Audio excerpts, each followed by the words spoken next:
वफाकी ब्यूरोक्रेसी हुकूमतों को कैसे बेवकूफ़ बना रही है।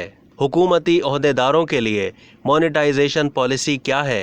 वफाकी ब्यूरोक्रेसी ने गुज़िश्ता 9 सालों के दौरान माहाना कार अलाउंस लेने के बावजूद सरकारी गाड़ियां और अरबों रुपए का सरकारी पेट्रोल इस्तेमाल करके हुकूमतों को बेवकूफ़ बनाने का सिलसिला जारी रखा हुआ है।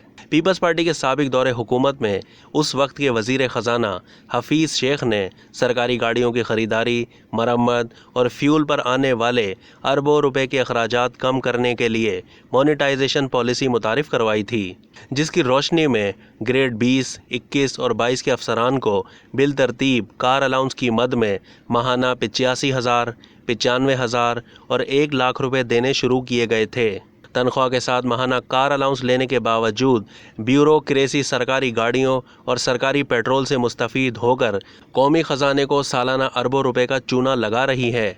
इतवार को इस्टेब्लिशमेंट डिवीज़न के ज़राए के मुताबिक माजी की हुकूमतों की तरह मौजूदा इत्तेहादी हुकूमत भी वफाकी हुकूमत की मोनेटाइजेशन पॉलिसी पर अमल दरामद कराने में मुकम्मल तौर पर नाकाम है। वफाकी ब्यूरोक्रेसी पेट्रोल महंगा होने के बावजूद कार अलाउंस और सरकारी गाड़ियों और फ्यूल का इस्तेमाल करके हुकूमत की आंखों में धूल झोंक रही है। 9 साल पहले साबिक वज़ीर ख़जाना हफीज़ शेख ने सरकारी गाड़ियों और फ्यूल पर आने वाले अरबों रुपए के अखराजात बचाने के लिए ब्यूरोक्रेसी के लिए मोनेटाइजेशन पॉलिसी मुतारिफ़ कराई थी, जिसकी रोशनी में ग्रेड 22 के अफसर को 1 लाख रुपए, ग्रेड 21 के अफसर को 95,000 रुपये और ग्रेड 20 के अफसर को 85,000 रुपये माहाना कार अलाउंस दिया गया था, जिसका सिलसिला आज तक जारी है।